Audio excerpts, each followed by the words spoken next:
Emeka, you glad Chris is gone for the number back? Nah, I'm definitely missing Chris, but rocking 2 is a good feeling.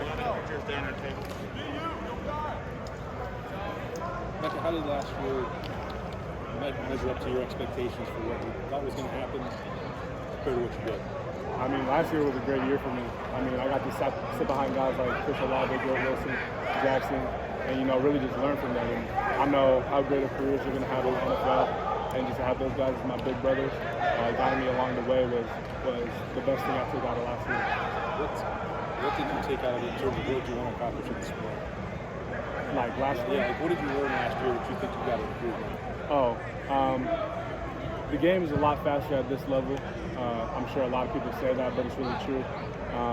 So just the main thing is just knowing your assignment and knowing not just your assignment, but the whole play. So if you get put in there at the other position, that you know what you're doing and you know the full concept. And because once you know the full concept, you know the full play, you're able to play at full speed, not second guessing yourself while you're running routes and stuff like that. How did the Rose Bowl affect you and Marvin, momentum-wise or anything else? Yeah, Marvin had a great game, a historic game, and probably the best Rose Bowl of all time. And so just having that momentum leading into Jackson spring. was out there too. So. Oh yeah, Jackson too. Yeah, no, just a historic game like all around. Like it's one people are gonna watch for forever. So I mean, just having that momentum going into spring, going into the winter off season, building confidence, and just focusing on where we gotta go next year. Do you believe that one of those kickoff returns will end up going for a touchdown? It's a hard thing to do. It's probably one of the harder things I've had to do, and because you just get past that first line of defenders, and then there's 12 more waiting for you when you only thought there was 11 on the field. So, you get to the 50-yard line and you realize you still got 50 more to go. So it's definitely one of the harder things to do, but I'm up for the challenge, and I'm glad they trusted me to put me back in that role. Were there one or two where you thought you were in the clear? Yeah, there was a couple I thought I was in the clear. Definitely going to make those into touchdowns this year. But yeah, I can't say enough about the blocking. That's the reason I got to those positions. How many spots are you learning right now? Because obviously I know you were back at slot last year. The guy who was starting to get back. So how many spots are you learning? Yeah, I know everything. Moving around, all 3 positions, and I feel really confident at every position. No misassignments during practice. So I mean, I'm just constantly learning, constantly growing.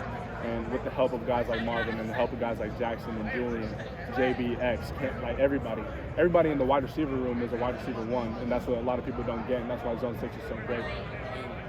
Hey, Emeka, you can put that down. You just they can all hear that. I don't want to promote one over the other. So obviously, last year was like there were just 3 guys. Right. Obviously, worked out. You had 3 guys Right. receiving 1,000. As you just pointed out, there's a lot of guys in this room. I don't know what does Brian Holland talk to you guys about what the opportunities are going to be like this year? Yeah, I can't really speak about the opportunities or the depth chart. It's just know that everybody has the ability to do the most on the field. Like, I mean, you got guys like everybody in the room. I can't name one that doesn't have the ability. So, mixing around opportunities. The biggest thing is just being happy for everybody, not getting a me sense of entitlement, I guess, to opportunities and reps. So what made Emeka the number 1 wide receiver in the country? We didn't get to see a lot of that. So what made Shoot. I mean, that's hard for me to answer personally. I would say I still got a long way to go, and it was definitely a blessing to be highly recruited coming out of high school and stuff like that. But high school doesn't really mean nothing to me. Like, it meant a lot to me in high school because, you got that big head or whatever, but it means absolutely nothing now, and I still got a long way to go. If you want that answer, you can talk to my coaches, see what they see in me. Good. How cool is it to be around this receiving group when you're also highly touted out of high school and you see the talent in that room and knowing that these are the guys who are really going to be competing for spots in the Yeah. I mean, you can't walk into our wide receiver room and not get better. You're faced with guys like Jackson, Julian, Marv, JB, X, Sam, Cam Babb, like everybody in the wide receiver room, even the new guys are great, and they're pushing you to limits that you got to exceed, and we just all lift each other up, and it's a constant competition. Like, oh, I can run this fast, I can jump this high. You're just climbing that ladder, and you're getting higher and higher, and that's what's so great about being in the wide receiver room, so talented. What's the biggest thing you've been able to learn from Json? from Json. He just has a real fluid understanding of the game. You got to be a genius to do the things as high as the level as he does. Catching the ball, making a move, making a sudden move, reading defenses. And Marvin, he's been my biggest competitor since I got here. We're roommates. We go back to the facility every single day, every night. We're working on footwork, catching, routes, talking through schemes and coverages and plays. And he's just been right there with me. And I'm glad to have him as my brother. Who's the fastest out of you guys? The fastest? Ooh, might have to ask Coach Mick. Check the tapes though. I'm up there. In terms of acceleration, I'm up there.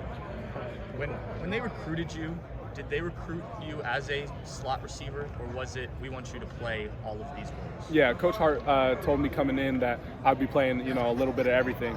Last year he thought my best spot would be in the slot, backing up Jackson, and just developing my skills in the slot, because it's a different skill set than it takes on the outside. I played a lot of outside in high school, so developing those slot skill sets helped me launch me into this year, so I'll be able to come into this year playing all three positions. What are the differences playing on the slot? At the slot, you got to make a lot of second level releases. There's not guys all up in your face. They're at 5 yards, 10 yards, and you got to be able to clear their hands, run by them, stack them, and on the outside, you got guys right in your face. You got to make a quick move. You got to get down the field quick. You don't got a lot of time to waste, especially with the college pass rush and stuff like that. But CJ does a great job of getting it out quick. So that took some time. Yeah, for sure. It is a real adjustment. Yeah, it's an ongoing process. Okay. And when you look at kind of the role this year you hope to have, I mean, is it mostly in the slot when Jackson moves outside, or do you see yourself kind of playing all three of the spots as the year progresses? I see myself contributing wherever I'm needed. So wherever they put me on the field, even if that's running back, quarterback, tight end, I'm just going to do my thing, do something special when the ball's in my hands, and that's all I can ask for. Emeka, thank you. Yeah, I appreciate it. Get you out of here. Yeah. Thank you. Thanks, Emeka. Julian, put the right here. Emeka. Thank you, man. Yeah, no problem. Have a great spring.